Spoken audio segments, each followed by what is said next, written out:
Hello, everyone. I'm Sam Camarena, the manager of the CSU Advancement Academy, which is a close partner of the CSU Event Professionals Network.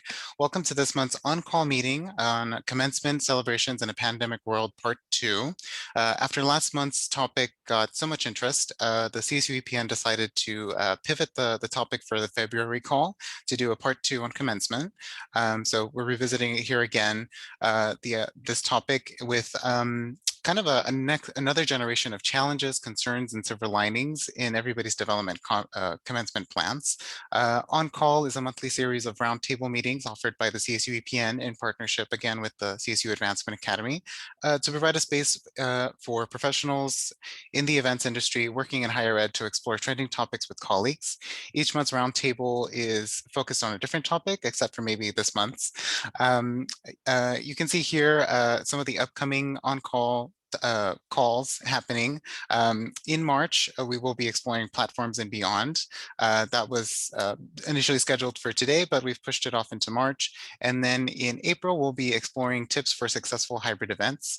On-call meetings are on the second Wednesday of each month at the usual time of 11:30 to 12:15. So we look forward to seeing you then. On-call is just one of the value-added benefits of being part of the CSU EPN. Also, we have a listserv where you can post questions and get answers from colleagues. And we just dropped the link in the chat for the meeting here for you to go ahead and click through and complete a form to be added to the listserv. If you ever have any questions on how to use it, or if you're not sure if you're on it, feel free to send me an email as well. My address is also in the chat right now. And also, our digital communications team has created a LinkedIn group and a Facebook page for the CSU EPN. We encourage you again to explore those and reap the benefit of the conversations that are happening on there. Also, I want to take a chance to ask everybody to support the CSUEPN's first ever fundraising campaign, Take 5 to Give 5. Your voluntary contribution of $5 or more will enhance the impactful work of the CSUEPN, including supporting general operations of the network, allowing us to improve and expand regular offerings such as these on-call series and our annual conference. In addition, 20% of each contribution will be earmarked for scholarships to cover registration fees for the next annual conference for campuses in need. I personally made my donation, and the Executive Council has nearly reached our goal of 100% participation. I hope we can count on your support. So turning to today's topic, this session, much like last month's session, will be very heavy in whole group discussion and audience participation as our facilitators lead us through some key topics that we've identified from recent emails to the listserv, plans shared on a Google Sheet, and conversations that we've had amongst our colleagues. I'll preface our conversation by saying that these are all plans. And that's everybody here on the call with us. So they're all tentative to some degree, and they're all subject to change due to the evolving health situation and other variables. So it's important when reporting back to our teams on our home campuses that we refer to them simply as plans. Nothing is final yet. With that in mind, of course, I encourage you to share what you have developed thus far, tools you've discovered, challenges you've sorted out, because through that conversation, we'll all be able to learn from each other. So during today's meeting, I encourage you to contribute via audio or through the chat. I'll be closely monitoring everybody's little pictures here to see if anybody has anything to share. And my colleague Melissa is here on the back end monitoring the chat, and she'll bring it important items to our attention as we work our way through today's meeting. So as I mentioned, the CSUEPN created a shared Google Sheet where campuses contributed their in-progress plans for commencement. This gave everybody some comparative data, and I also used that sheet to create the bar graph that we have here, which tracks the frequency of each plan. When I prepared this slide, 9 campuses were included on the sheet, 5 of which reported multiple plans at the same time. So it seems as though everybody has a virtual celebration that they're working on alongside any drive-in or drive-through or in-person plans as well. That virtual celebration will either complement what they have planned already in other respects, or may end up being the main focal point should the situation worsen with our health in the coming months. So given the popularity of virtual celebrations and the novelty of drive-through and drive-in ceremonies, those will be the main focus of today's meeting, with of course some room to discuss some additional topics. So what we have up ahead of us for the rest of today's call are kind of 3 blocks of whole group discussion. They're about 10 minutes each. We'll start off with our facilitators from Cal Poly Pomona and Monterey Bay sharing their plans for their drive-in and drive-through celebrations. And then we'll have a whole group discussion on some of the unique challenges that come with those formats. Same thing again for virtual celebrations. Monterey Bay and Pomona will share briefly what they have planned, and we'll have a whole group discussion. And then we'll wrap up today's meeting with another whole group discussion of some of the silver linings that have come out of this commencement season rather. So with that, I want to go ahead and introduce our facilitators here that are joining us from Cal Poly Pomona and Monterey Bay. Helen Iniguez is the Director of Events and Special Projects within the Division of University Advancement at Cal Poly Pomona. And from CSU Monterey Bay, we have Leanne Minamoto, Manager of Conference and Event Services, and Haley Acevedo, who's the Assistant to the Provost. So now I want to invite Helen to tell us about the drive-in commencement plans that they have in store for Cal Poly Pomona. Helen? Thanks, Sam. Hi, everyone. So at Cal Poly Pomona, we are currently working on plans for a drive-in commencement. It's going to be similar to a drive-in movie. All our cars will be spaced out. Each of our ceremonies are having a max of 500 cars. And we have chosen to hold this off campus just due to the size that we need, and just kind of taking the amount of people coming onto campus off of campus. So as I said, our schedule right now is about 20 ceremonies. We're doing this across 4 days. Our ceremonies are beginning at 8 a.m. with our last one beginning at 8 p.m. Our schedule is still tentative, but this is kind of what we've been planning and looking for by doing kind of a percentage of how many graduates will be attending. With our current guidelines in our county, currently grads are not able to exit the car, but we are going to also make a request to county through a proposal to see if there will be the possibility that grads can singly exit the car and come across the stage. Both of our plans, whether our grads can exit the car and walk the stage, or if they have to stay in, we are going to be including a contactless name reading. So one of the components, no matter what, will be the names going up on the screen and celebrating each grad individually. Another big component we did to kind of lessen people is restricting our platform party. At this time, we have put our platform party down to 3 people, which is just our president, our provost, and the college dean for that college at the time. So these are kind of the things we've been looking at to do for a drive-in. And then now I'll turn it over to Leanne, who's going to talk about Monterey Bay's drive-through. Thank you, Helen. Hi, everyone. I wanted to first say that we have 2,300 students that potentially will graduate with us, and we normally do 3 ceremonies across 2 days. So we've decided to do this drive-through, and it is strictly a drive-through. Nobody will be stopping, getting out of cars for any reason. Completely contactless, mostly because our county isn't allowing us to do anything. We're in the purple tier. We've never been out of the purple tier. So we felt like it was probably best to plan contactless and have some backup plans for maybe doing some things if it changes to red and orange, if we're allowed to. Our parking lot that we have chosen is a parking lot that is furthest away from the highway. So graduates will drive through campus to a designated lot, and we are inviting staff and faculty to be waivers, to be inside the parking lot, holding signs, maybe having some noisemakers, and pretty much just welcoming our graduates. And then we do have a platform party that's been invited with basically our president and provost possibly on some platforms, and then others, deans, department chairs would be on the ground in a designated area. We're planning to play music, but we really won't have any other announcements or name calling for this one. And again, plans can change. Awesome. Excuse me here. There we go. So with these formats, of course, there are some challenges involved, which here are some of the more salient ones that we've kind of identified for the group. So we'll use these as departure points for kind of our whole group discussion, which we're in right now. And one of the main ones is the huge number of graduates that are commencing this season.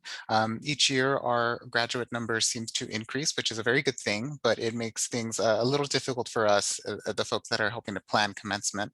I know that this is a bit of a challenge that's most salient to the Pomona campus. So I'm going to turn it to Helen to see how she's managing, because I've heard you're having 20 different ceremonies to accommodate all your graduates. Thanks, Sam. Yeah. So as I mentioned, we're planning for 20 ceremonies across our 4 days. This is mainly due to a high number of graduates for us on our campus, and we're happy to say, we're hitting our highest numbers ever for 2021 of graduates, but it's increasing the amount of ceremonies we need to do to get our graduates of 2020 and 2021 in. So we've kind of based it out, as I said, 500 cars, which is 10,000 graduates, but our graduating class number is already over 13,000 for the 2 years. So that's been kind of our unique challenge, is dealing with how many people would want to participate and kind of gauging and figuring out how we're still going to recognize all of them with these high numbers. Awesome. And I want to turn it here to the whole group that's on the call and see if anybody else is having this particular challenge too, in terms of accommodating a large number of graduates. I can probably have it on good authority that Helen is not alone. Anybody else want to share a little bit about what they're facing and maybe how they've worked around how to accommodate it? Yeah, so at Fullerton, if because we're looking, if we do something in person to include the class of 20 and 21, for us, that's about 24,000 graduates. And we are kind of anticipating that we will not see a giant participation out of the class of 2020. But we're kind of, typically our participation is 83%. So we're kind of assuming that we're going to have 80% of the 2021 kids, and then trying to figure out maybe 30 or 35% of the 2020 students. So, but if we do a hybrid version, which would include a processional only for our in-person, we're thinking that it's going to be a 11 or 12 day haul to get them all through. Wow. Commencement month. So Exactly. yeah, wow. So I got a private message here. Sac State's looking at another 19,000 grads, combining both 2020 and 2021. Again, fantastic news in the number of grads, but for us trying to figure out the logistics, that's a bit of a head scratcher. So of course, I'll leave this group to the, I'll leave this topic to the group to see if anybody else wants to share. And I'll pause here just for a second in case anybody is reaching for their unmute button. And then Alyssa shared some very good ideas, some good numbers on the plans from CSU Channel Islands. So that's nice, 6 ceremonies over there. Another big challenge that we're facing this commencement season is a slow decision from county health officials. I am sure that there are a few campuses that have submitted proposals for their hybrid drive-through, drive-in events, and are still waiting to hear back from their county as to whether that's permissible or not. So I'll turn it to maybe Leanne or Helen or Haley to see if where they are on their particular plans. And then of course, everybody here on the call is welcome to share their experience as well. So for Cal Poly Pomona, as I mentioned earlier, we are looking to put a proposal in. Our goal is to have a proposal in by the end of this month, into the middle of March to submit. As I mentioned earlier, our proposal is in the point of requesting to see if we can do a walk across the stage. But yes, I think that's been the challenge, is we haven't heard anything from our county. There hasn't been any updates. So it's kind of this, in the planning phase, it's this gauge of like prediction. Where do we think we're going to be, looking into the magic ball, going, please tell us what's coming. And that's, I think, pretty a hard thing for us. and just kind of gauging what's going to come from the county health, and then kind of guessing what do they want exactly on their proposals too. There's nothing out there saying you have to turn in for all of this or anything. So that's been kind of a challenge for us. And we're similar as far as timeline goes. Like Helen, we would like to submit something by the end of the month. We also feel like if we can wait a little longer, that maybe we will be out of this purple tier and perhaps we could do something more. We were told by our risk manager that if we were to do this drive-in right now or drive-through right now, she would want us in full PPE gear if we even just wanted to hand out diploma covers. And so we were all like, oh, okay, no, let's just do again contactless, completely contactless unless things get better. Awesome. And then Alyssa, I see your hand. Do you have a thought? I had a question for Helen.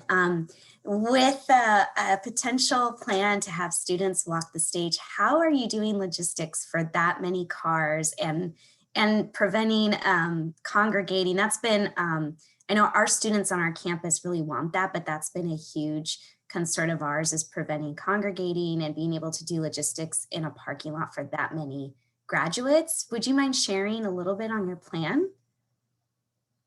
Yeah, hi Alyssa. I know we're in the same boat for the drive-ins. So I've been working really close with our risk management team and our task force team on campus. A lot of it is going to be broken down. As I said, we took it off campus so we have this space to expand. So certain things are every other car. We're only going to release about 10 cars at a time. And they do have a little bit of a walk. So a lot of it is we're building railings of aisles, like exactly spaced out with the stickers across the entire parking lot, marking with cones. So they have that idea of where they're going to go. And then we're trying to have limited staffing from what we traditionally have, but putting them in the right spots to help guide that. I'll be honest, our stage setup, that was very interesting to make sure it is.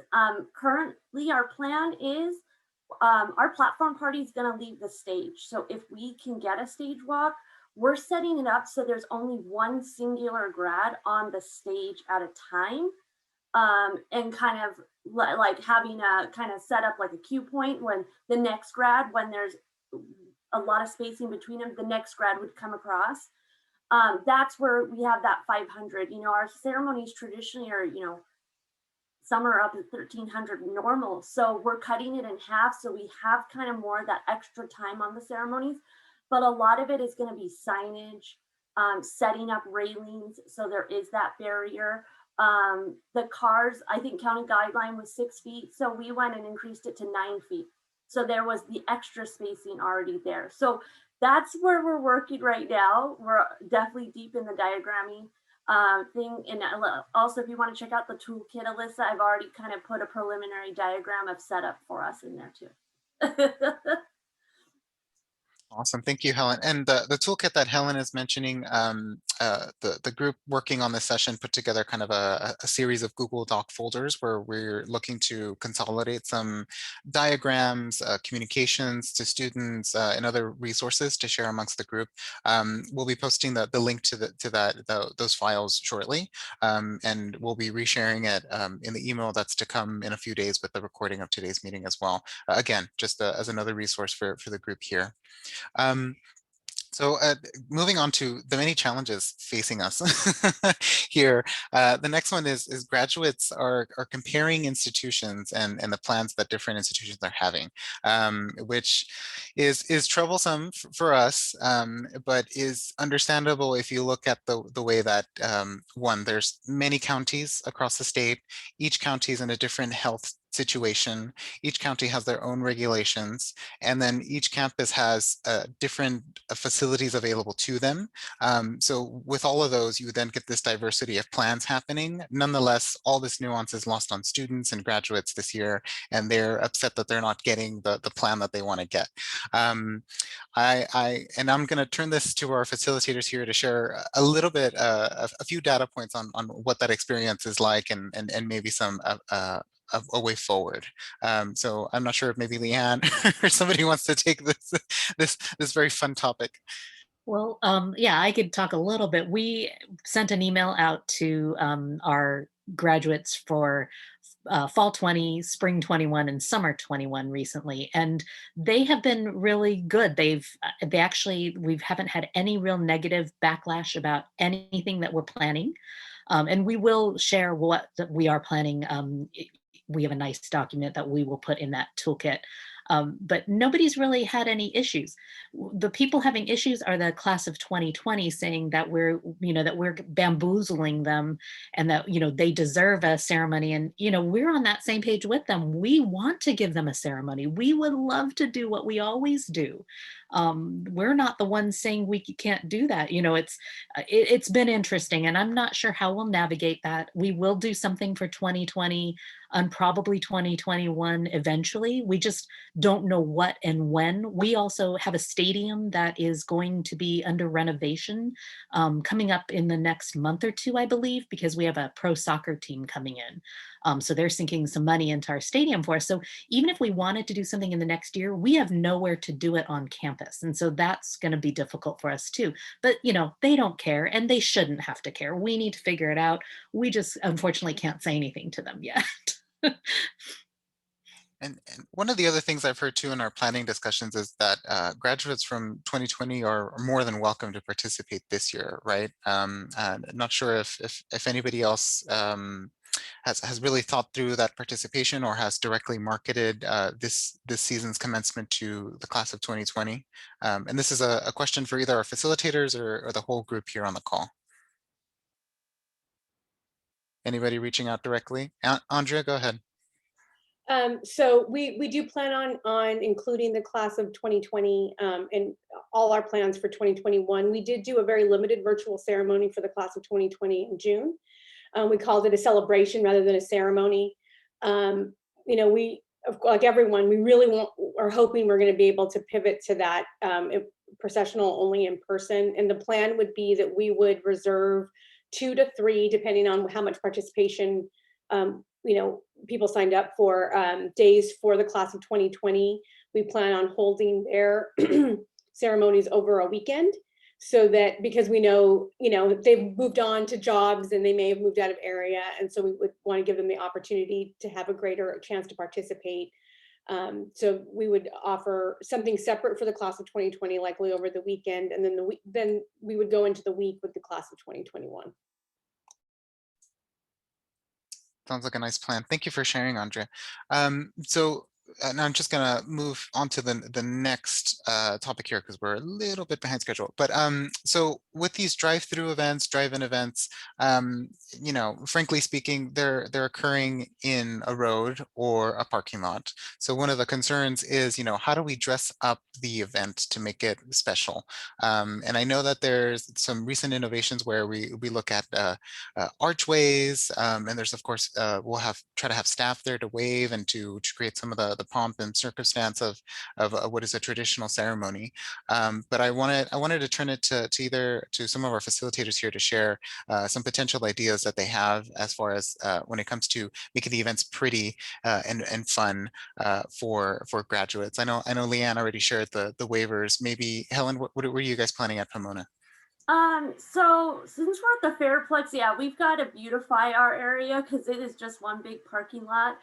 So traditionally in our traditional setup, we would use a lot of plants and greenery.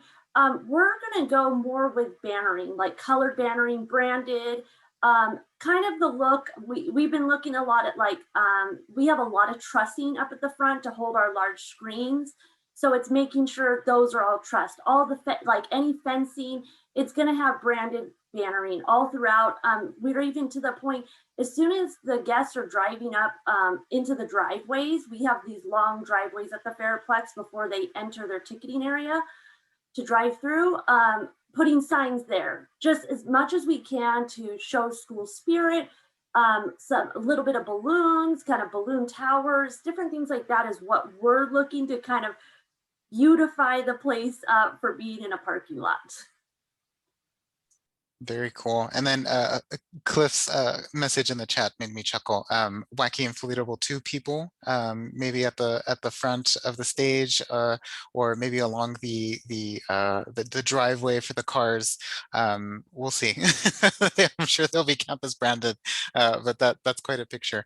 I want to pose it to the whole group here to see if anybody else has some good ideas for how to dress up these events, these drive-in events, or anything else you guys have planned. If we do our limited in-person processional, we're thinking about putting an LED wall behind the students. So we won't need a screen because we won't have guests to view, and they won't be seated. So as they wait, they don't really need to view either. So we're thinking about doing that so that it just kind of seems more dynamic for the people that are watching at home, and kind of wanting to, to kind of separate the ceremony area, kind of use hedge walls and stuff maybe to make it seem a little bit more festive rather than just, a big open field. Very cool, very cool. So turning on to another fun topic here, in terms of budget constraints and how that's related to grad fees.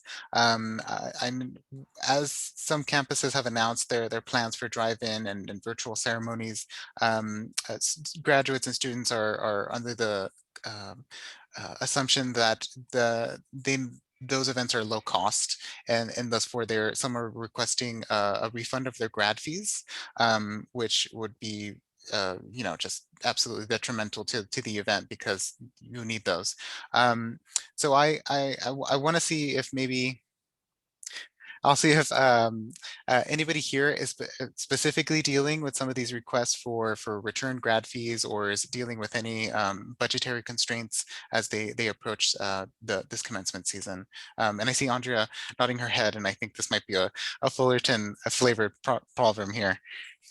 Oh, yes. So our students have started a change.org petition to get their grad fee back.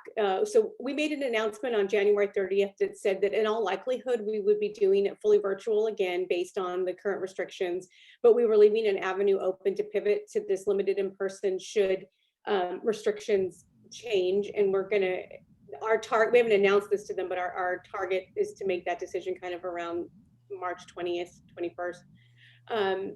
And so when they, you know how grads are, they opened the message and they read it, and it said, we're going virtual, and they didn't read the rest of it. And they were just like, how dare you steal my moment? I want my money back. We're starting a petition. So of course it's triggered the conversation on campus now about, well, what is our grad fee and what is it compared to everybody else's? And is anyone else doing refunds? And, so I know you guys have been very patient and kind to us, as Danny and I have been bombarding you with questions about your grad fees and the allocations and where your funding comes for your commencement ceremonies. But it's just kind of triggered that on our campus. So, we're exploring the possibility, if we do go fully virtual, can we give them a refund? But it is difficult to communicate to them that if we are going to do something in person, even though it seems much less grand than what they're used to, it's going to be exponentially so much more expensive because of how many days we have to do it and sanitization and all those things. Awesome. Has anybody else encountered this issue? I'm real curious to see if leadership has stepped in to make any kind of broad communication to students and to graduates as to explaining the logistics of how these funds are used and the costs associated with any series of commencement ceremonies that happen on campus. Yeah, Sam, at SDSU, we did do a partial refund for the class of 2020. So our grad fee is $100 and $40 goes to the commencement ceremony. So we did send out an email allowing them to request a refund. And we only got about 700 graduates out of about 10,000. And, we had the caveat in there that if they plan to come back for May 2021, don't submit for the refund. So, we definitely have invited them back for May 2021, trying to figure out what we're doing. And I know that if we end up same thing as Fullerton, if we're going virtual, they're going to want the fee. So we're going to have 2020, now asking for the fee, those that were holding out hope that they would be in person, and then the same thing for 2021. So it's definitely an ongoing conversation. And I think also even if we had something limited in person, you're going to have a lot of graduates who can't come for multiple reasons. They don't feel safe, and they're going to want that fee back, regardless. And, typically, even if a grad doesn't walk, well, you don't, in a normal commencement, you wouldn't give them that partial refund. So it's kind of the same thing, but in their mind, they're not going to see it like that. So yeah, it's definitely a huge concern on our campus as well.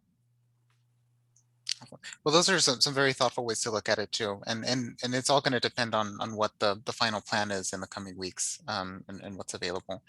Turning to the another item here, staffing concerns.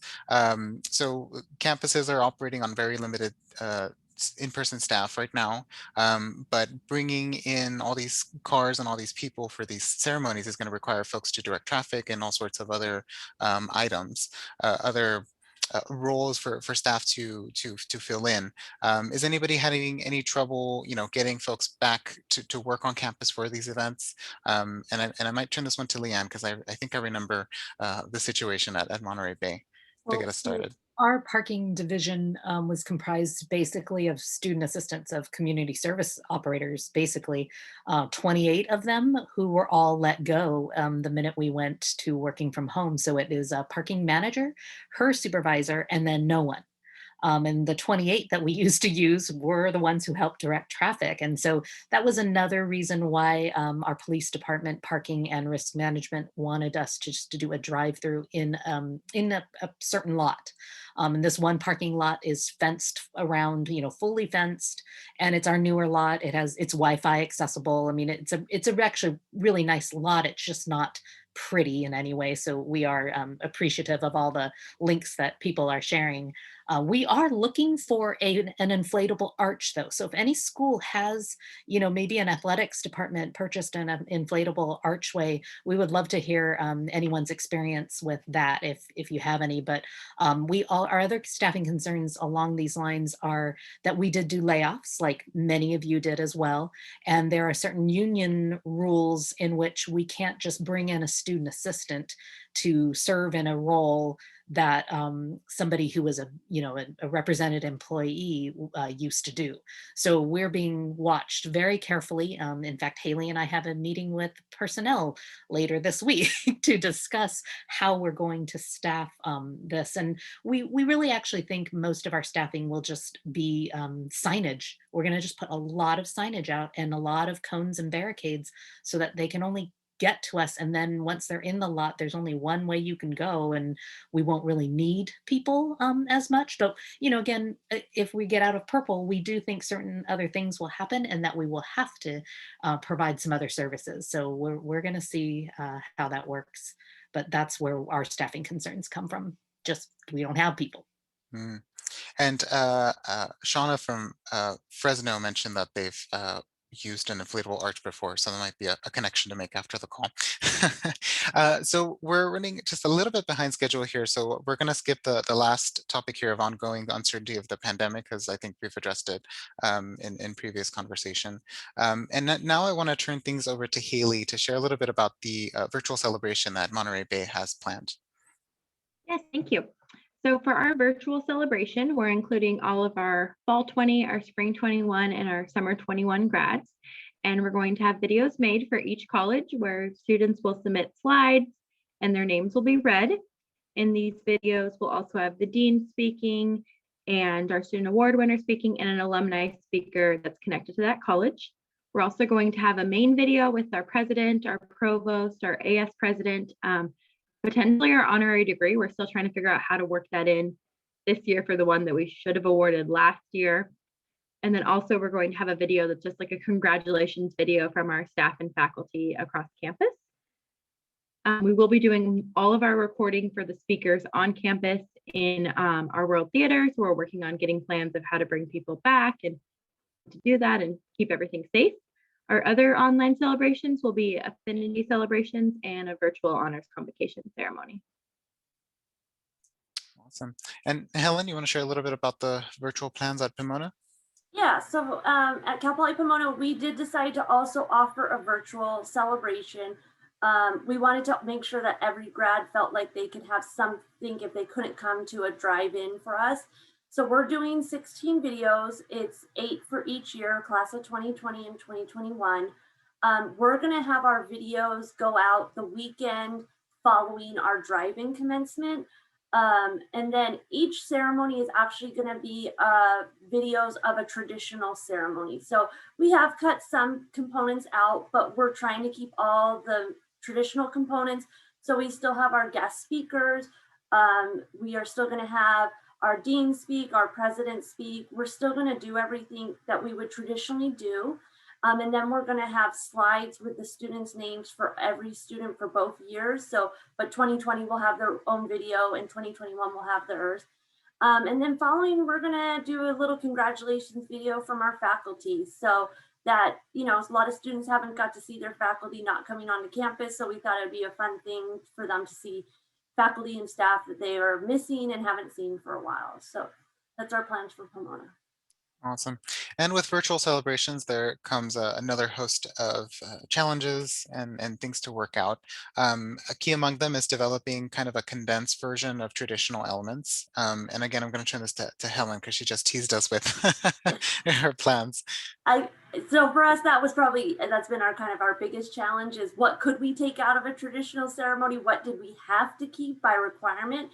And it was just trying to come up with the ways that we can do it just in the current situation. And then trying not to have the ceremonies be too long, but when we're reading all the graduates' names, that increases the time. I heard Haley mention honorary doctorates. So we're doing a setup prior, a couple weeks prior to commencement. We're going to do an outdoor filming of our honorary doctorates being having their ceremony, but it's just the honorary doctorate and just our president. So we're going to use that to do those recordings for the videos. And then those are what we're going to use at our drive-in and in our virtual ceremonies, so that those can still be honored and there can still be that moment for our honorary doctorates. Mm-hmm. And I'm going to jump over to the other side of the slide here and talk about maybe the topic of recording these videos in compliance with health protocols. So, you know, a lot of these are happening on campus, but you still have to keep folks socially distanced and you got to get ventilation and all that fun stuff. So I know Leanne's team's been working very carefully on getting together their videos in this respect. Do you have a few things to share, and then we'll open it up to the group? Yeah, we're just working really closely with risk management and even facilities, and we are trying to put a plan in place to use the World Theater. The department who oversees the World Theater wants protocol, you know, written out step by step. And we are planning at this point, if let's say a dean is coming in and doesn't, you know, isn't real comfortable with it, we are perfectly fine just recording their part in the morning, let's say from 10 to 10:30, and then not doing anything else until 3 o'clock, when we can bring somebody else in, where we will have plenty of time to air everything out, you know, to get the place clean top from bottom. We have, you know, into our theater, we actually have a way to get to the stage where they could walk in from the parking lot and not touch a thing. So as long as they're in their regalia and they're ready to go, they would step up to the podium, speak, and then leave that same way without touching anything.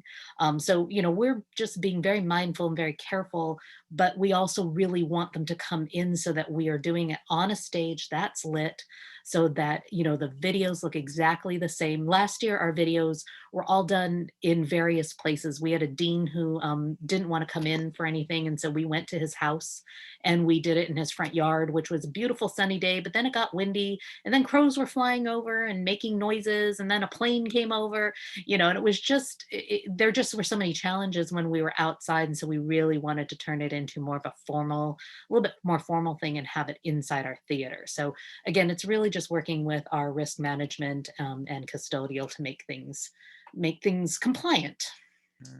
And I want to open it up here to the group to see if anybody else wants to share some of the ways that they're putting together their virtual celebration montages or any other elements. I know one of the items that's up on the screen is making the content dynamic and interesting to watch. Curious to see what folks are exploring in that respect.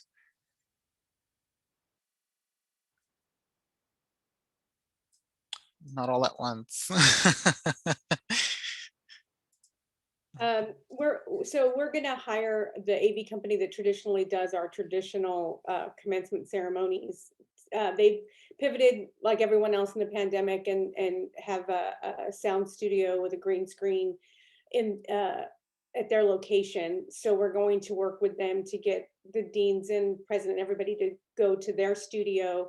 They have all their protocols in place to make sure that everyone's staying safe, and with that green screen, then we can drop different photos of campus behind them, and it'll seem like they're on campus as they're giving their speeches. And then we were thinking to kind of break up content, make it a little bit more dynamic. We will reach out to prominent alumni again to see if we can get them to record short congratulatory videos and kind of splice those in between some of the longer messaging from the administration. Very cool. Wanted to also just briefly touch on the topic of managing student and parent expectations. I know that this has remained just a continuing challenge, but I'm not sure if one of our facilitators wants to speak to some of the ways that they're addressing that through the virtual celebrations. I know communication is key, but I'll turn it to one of our facilitators to see if they have any items in this respect.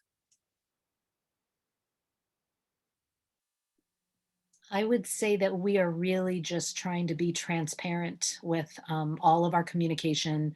Anything that we send out is going up on our website. The message pretty much is the same across the board. And I'm going to present to our associated students on Monday and talk a little bit more about commencement and all the activities we're offering. And I think what I really want to get across to them in person anyways is that, we want to do ceremonies in person, but we can't. So, you've got to help us manage everyone's expectations as well. And when we can, we will try and do something. We just don't know. That might not be until 2022 at this rate. And so, is somebody from 2020 really going to want to come back in 2022?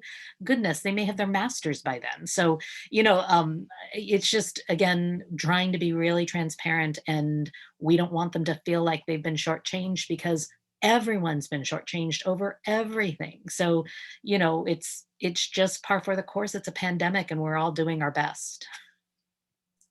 Very well said. Very well said. That's exactly the message there. So now I wanna turn to some silver linings that are coming out of this commencement season.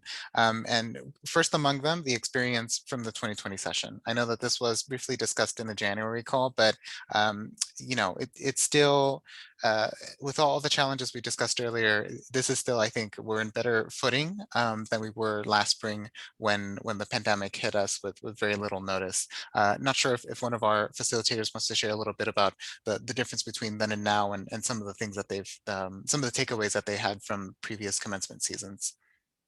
I think for us, our biggest thing has been that we have more time to do something more professional video wise and, get things together and plan it. Last year we did a video and it was very casual, but it was thrown together. It was very nice. I think our staff did a great job putting it all together, but we had about 6 weeks to do it. And in this case, we did get our administration to tell us around Thanksgiving, the ideas that we set forth, we asked them to just confirm what they want us to do. And so that we knew, before we even went to the holiday break, the things that we would be working on, and we put together some timelines. And that has been very helpful. We know things will change. Again, it's all, changing every day. There's something different. But for the most part, we knew back in November that we were going to be doing a couple of videos, college videos, the celebration one, but a main one from our president. And then, still do this drive-through as well. And none of that has changed, thankfully, so far, knock on wood. Awesome. And then a few anecdotal things I've heard too is leadership seems to be a little bit more involved this season too. I think they might have been, really sideswiped with figuring out virtual instruction last spring. That commencement just came at the end of so much that they just didn't have the bandwidth for it. But this time around, it seems as though, especially campus presidents, are particularly interested in commencement plans across the system and how what all that's going to look. So not sure if that's a good thing for some folks that their president is involved, or if it's a not so good thing, but nonetheless, we have the attention, we have a little bit more wherewithal from leadership to get things done as well this season. Moving on to the next item here, since we're almost out of time, is that we're all in this together. This call and our network is a good example of how we can marshal our forces together and share our experiences to get things done. And I teased it a little bit earlier on today's session, but we were putting together what would hopefully be a kind of commencement toolbox in which we would share, and there's the link, thank you, Melissa, where we would share some of the resources we've already put together already, some diagrams, some proposals we submitted to our county government, some examples of communications to students, and pretty much anything that would be of interest to the group. It currently lives as a series of Google Drive folders. One technical note, but this is because the way that Google Drive is set up, you will need a Google account to go in and move around files and add files within the structure. But the good news is that you're able to create a Google account from an existing email. So you can take your campus email and then create it as a quote unquote Google account, and you'll be able to access and move files throughout there. And then I want to leave everybody with another high note in that, we're really growing to meet this new challenge. Who would have thought, 2 years ago that we would all be planning these enormous drive-in, drive-through, and virtual celebrations and become like production managers and, like stage managers in all this respects. So nobody would have thought it, but here we are, and we're doing a really good job of it, given the situation, right? So I think that really speaks to everybody's tact, creativity, and just uniqueness, nerve, and talent, right? So I'll leave everybody with that good note. And I'll also remind everybody that, of course, we have 2 more on-call sessions coming up in March and in April to discuss platforms and hybrid events. Of course, everyone's welcome to go ahead and sign up for our social media pages and our listserv if you haven't already. And if you have a moment, please take 5 minutes to give $5 in support of the CSU-EPN. And with that, I want to thank everybody here for joining us. A humongous thanks to our facilitators for leading the conversation and sharing the plans that they've been working on for so many weeks, like the rest of us. And just thanks again all around, and have a good rest of the day. And take care, and best of luck in this commencement season.